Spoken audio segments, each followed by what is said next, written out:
Anong ganap sa mundo ng showbiz? Nagkaroon ng pasa at may namumuo pang dugo sa mata ng aktor na si Diego Loizaga. Ito ay matapos nitong mapuruhan sa mata sa ginanap na basketball game ng BBM Sara Celebrity All-Star sa Cebu. Sa Instagram, ibinahagi ni Diego ang mga larawan at ilang videos sa nasabing basketball match. Sa huling larawan, makikita ang tinamo ni Diego na pasa sa mata, proof of life. Maiksing caption ni Diego. Hindi naman nabanggit ng aktor kung paano niya nakuha ang pasa at sino ang nagbigay nito sa kanya. Ngunit mababakas na na-enjoy pa rin ito ang laro. Sa isang picture, makikita na nakangiti pa si Diego habang nilalapatan ng yelo ang mata. Anong masasabi mo sa balitang ito? Anong ganap sa mundo ng showbiz? Super proud ang aktres na si Teresa Loizaga sa kanyang anak na si Diego Loizaga nang mag-apologize ito sa amang si Cesar Montano. Kamakailan lang ibinahagi ni Diego ang muling pagkikita nila ni Cesar makalipas ang 7 taon.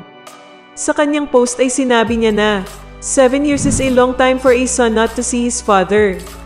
After 7 years, after mistakes, God made a way to bring us together again. I apologize for the impulsiveness of my youth.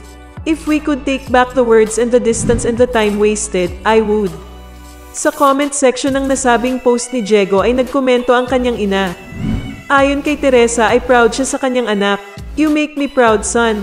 I love you, sabi ni Teresa. Anong masasabi mo sa balitang ito?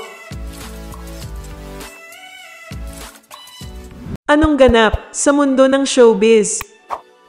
Hinihinalang may bago ng girlfriend si Diego Loizaga. Ito ay matapos kumalat sa social media ang picture nila ng former Pinoy Big Brother 8 housemate at FPJs ang probinsyano actress na si Frankie Russell. Base sa mga picture na nagkalat, makikitang sweet ang dalawa habang nasa resort. Merong pangkuha ng nagpapatato si Frankie kasama si Diego. At isang video clip na halos magkayakap sila sa elevator. Kaya naman ang mga marites ay hinihinalang si Frankie Russell na ang pumalit kay Barbie Imperial sa puso ni Diego. Si Russell ay ipinanganak sa New Zealand at lumaki sa Sydney. Ang kanyang tatay ay New Zealander at Filipina naman ang kanyang nanay. Anong masasabi mo sa balitang ito? Anong ganap sa mundo ng showbiz? Maraming netizens ang nawindang sa palitan ng salita ng dating magkarelasyon na sina Diego Loizaga at Barbie Imperial. Kamakailan lang ay nagpost si Barbie ng kanyang larawan sa Instagram na may bagong kulay ang kanyang buhok. At nang mapansin ito ni Diego ay hindi nito mapigilang mag-react. Poison Ivy, komento ng aktor, ako nga pala yung sinayang mo. Ha ha ha ha, sagot naman ni Barbie. Are you sure? Tanong naman ni Diego kay Barbie. Anong masasabi mo sa balitang ito?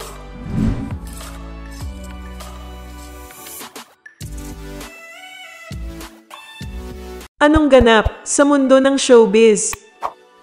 May cryptic post si Barbie Imperial sa Instagram at naniniwala ang mga netizens na patama ito sa boyfriend na si Diego Loizaga. Ani Barbie sa caption ng mga pics na pinost niya sa IG. But first, self-care.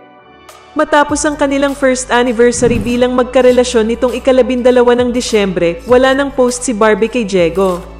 Samantala, sa mga recent social media posts ni Diego ay hindi na rin ito binabanggit ang girlfriend.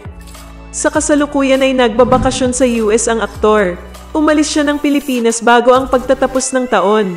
Noong nagdaang Pasko ay ipinagdiwang ito ni Diego kasama ang pamilya ni Billy Crawford.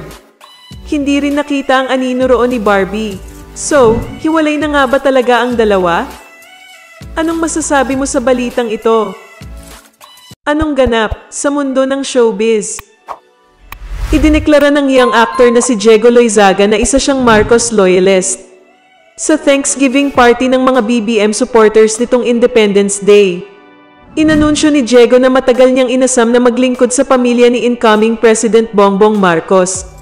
Aniya sa kanyang talumpati, ako alam ko din na balang araw kung pwede kong suportahan ang pamilya Marcos, susuportahan ko po talaga sila.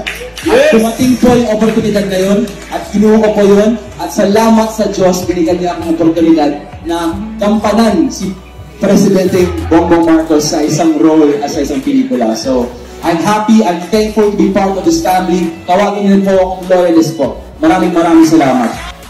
Anong masasabi mo sa balitang ito?